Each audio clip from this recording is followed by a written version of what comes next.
अवधूत चिंतन श्री गुरुदेव दत्त श्री स्वामी समर्थ. तुम्हा सगळ्यांचं माझ्या श्री स्वामी समर्थ कृपा या मराठी यूट्यूब चॅनलवर मनापासून खूप खूप स्वागत. स्वामींचा प्रकट दिन येत्या 21 मार्च 2025 रोजी सोमवारी आलेला आहे. स्वामींचा प्रकट दिन. आता स्वामींच्या प्रकट दिनानिमित्त आपण सर्व स्वामी भक्त महाराजांची 21 दिवसांची सेवा करणार आहोत. या सेवा आपल्याला 11 मार्च ते 31 मार्च या कालावधीत 21 दिवसात करायच्या आहेत. आणि ज्यांना 11 मार्चपासून सेवेला सुरुवात करणं शक्य होणार नसेल त्यांनी 21 मार्चपासून महाराजांच्या सेवेला सुरुवात करा. स्वामींच्या 11 दिवसांच्या सेवा तरी तुम्ही नक्की करा. असं अजिबात नाही की तुम्ही स्वामींच्या 21 किंवा 11 किंवा 7 दिवसांच्या सेवाच करायला हव्यात. तुम्ही कितीही सेवा करू शकता. तुमच्याकडून जेवढी घडेल तेवढी जास्तीत जास्त सेवा करा.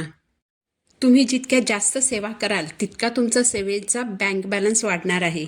आणि आपल्याला आपल्या सेवेचा बँक बॅलन्स जास्तीत जास्त वाढवायचा आहे. हाच सेवेचा बँक बॅलन्स तुमच्या संकट काळात तुमची साथ देतो, तुमच्या बाजूने उभा राहतो, तुमचं रक्षण करतो. स्वामींची कृपा आपल्यावर राहते, आपल्या गुरूंची आपल्यावर कृपा राहते. पण बघा, कित्येक महिला भगिनी अशा आहेत त्या नोकरी करून घर सांभाळतात. त्यांना स्वामींच्या सेवा करण्यासाठी वेळ काढणं शक्यच होत नाही. कधी घरात लहान बाळ असतं त्यामुळे सेवेसाठी वेळ काढणं शक्य होत नाही. बरेच जण असे आहेत की त्यांना सेवा करायची इच्छा असते पण त्यांच्याकडे स्वामी चरित्र सारामृताचा ग्रंथ नसतो. कधी कधी सेवा सुरू असताना कामानिमित्त बाहेरगावी जावं लागतं. यामुळे सेवेच्या अटी व नियम पाळणं शक्य होत नाही. बघा, संसारिक माणसाला प्रचंड जबाबदाऱ्या असतात. या सर्व जबाबदाऱ्या पार पाडून सेवा करायची असते. अशा वेळी त्यांना स्वामी चरित्र सारामृताचं पठण करणं अथवा श्री स्वामी समर्थ या षडाक्षरी मंत्राचा 11 माळी जप करणं किंवा 11 वेळा तारक मंत्र म्हणणं या सेवा करणं शक्य होत नाही. पण महाराजांची सेवा करावी अशी त्यांची खूप इच्छा असते. अशा वेळी त्यांना प्रश्न पडतो की मी कोणती सेवा करू किंवा मी काय सेवा करू असा त्यांना प्रश्न पडतो. तर अशा वेळी कोणती सेवा करावी हेच आज मी तुम्हाला सांगणार आहे. तर या कलियुगात महाराजांची सगळ्यात प्रभावी कोणती सेवा असेल तर ती म्हणजे महाराजांचं नामस्मरण. बघा, या सेवेला कुठलंच बंधन नाही, कोणत्याही अटी नाहीत. अगदी मासिक धर्मामध्ये सुद्धा तुम्ही महाराजांचं नामस्मरण करू शकता. कोणीही स्त्री अथवा पुरुष ही सेवा करू शकतात. या सेवेसाठी वेळेचं काळाचं असं कोणतंही बंधन नाही. अगदी तुम्हाला माळ हातात घेण्याची सुद्धा गरज नाही. 11 मार्च 2025 पासून रोज सकाळी उठून सगळं आवरायचं, नित्यनेमाचं सगळं करून घरातून बाहेर पडण्या अगोदर 5 मिनिटं वेळ काढून स्वामींसमोर बसायचं. आणि या 5 मिनिटांमध्ये तुमचं घर संसार, तुमच्या जबाबदाऱ्या, तुमची घरातील कामं, तुमच्या अडचणी, दुःख, संकट हे सगळं बाजूला ठेवून स्वामींचं नामस्मरण करायचं. नामस्मरणात प्रचंड ताकद आहे. म्हणून 5 मिनिटं सगळं विसरून स्वामींचं नामस्मरण करायचं. श्री स्वामी समर्थ, श्री स्वामी समर्थ. आपल्यालाच आपला आवाज ऐकू येईल एवढ्याच आवाजात नामस्मरण करायचं. फक्त 5 मिनिटं का होईना त्या नामस्मरणात तल्लीन होऊन जायचं. बघा, आपण घरातील इतर कामं करतानाही नामस्मरण करतो. स्वयंपाक बनवतानाही आपण नामस्मरण करत असतो. त्यावेळी आपले हात काम करत असतात. त्यामुळे नामस्मरण करता करता आपल्याला हाताने जे आपण काम करत असतो त्याकडेही लक्ष द्यावं लागतं. पण जेव्हा तुम्ही महाराजांच्या समोर बसून नामस्मरण करता आणि त्या नामस्मरणाकडेच तुमचं सर्व लक्ष केंद्रित करता तेव्हा अशक्य कोटीतील जरी गोष्टी असतील, कुणाचे कितीही वाईट विचार असले तरी ते तुमच्यापर्यंत पोहोचत नाहीत. तर तुम्हाला फक्त 5 मिनिटं असं नामस्मरण करायचं आहे. नामस्मरणात खूप ताकद आहे. कित्येकांच्या कित्येक अडचणी ह्या केवळ स्वामींच्या नामस्मरणाने दूर झाल्या आहेत.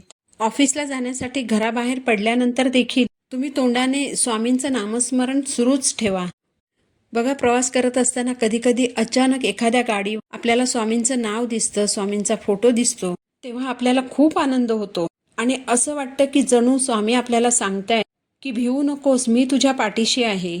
म्हणून स्वामींच्या प्रकट दिनापर्यंत तुम्हाला कोणतीही जरी सेवा करणं शक्य झालं नाही तर तुम्ही फक्त महाराजांचं नामस्मरण करा. कारण जेवढं आपण स्वामींचं नामस्मरण करू तेवढे आपण स्वामींच्या जवळ राहू, स्वामींच्या आसपास राहू, स्वामींची आपल्यावर कृपादृष्टी राहील. नामस्मरण करण्यासाठी कोणताही काळ किंवा वेळ यांचं बंधन नाही. तुम्ही तुमची घरातील कामं करता करताच स्वामींचं नामस्मरण करायचं आहे. तुम्हाला जेवढं जास्त नामस्मरण करता येईल तेवढं जास्त नामस्मरण करायचं आहे. तुम्हाला जर सुतक असेल, विटाळ असेल तर तुम्हाला इतर कोणतीही महाराजांची सेवा करता येत नाही. अशा वेळेस तुम्ही फक्त नामस्मरण करा. कारण जो महाराजांचा जप करतो त्याला महाराज जपतात. नामस्मरण करण्यासाठी कोणत्याही ग्रंथाची गरज नाही, कोणत्याही पुस्तकाची गरज नाही, कोणत्याही माळेची गरज नाही. फक्त श्री स्वामी समर्थ या मंत्राचा आपल्याला जप करायचा आहे.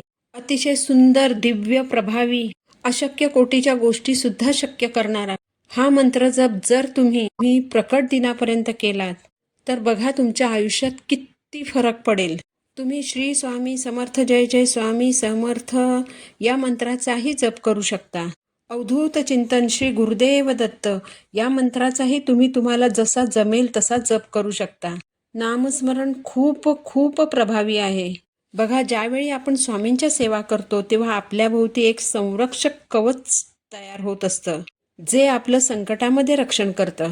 म्हणून तुम्ही नामस्मरण करा. बघा, या सेवेसाठी कोणत्याही अटी नाहीत. संकल्प करायची गरज नाही. महाराजांसमोर नारळ, खडीसाखर ठेवायचीही गरज नाही. महाराजांना तुमच्याकडून यातलं काहीच नको असतं. महाराजांना हवा असतो तुमचा थोडासा वेळ आणि तुम्ही केलेली सेवा. म्हणून तुम्हाला इतर कोणतीही सेवा करायला जरी जमलं नाही तरी महाराजांचं नामस्मरण मात्र नक्की करा. तर झालेली सेवा मी महाराजांच्या चरणी अर्पण करते. पुन्हा भेटू नवीन व्हिडिओसोबत. श्री स्वामी समर्थ.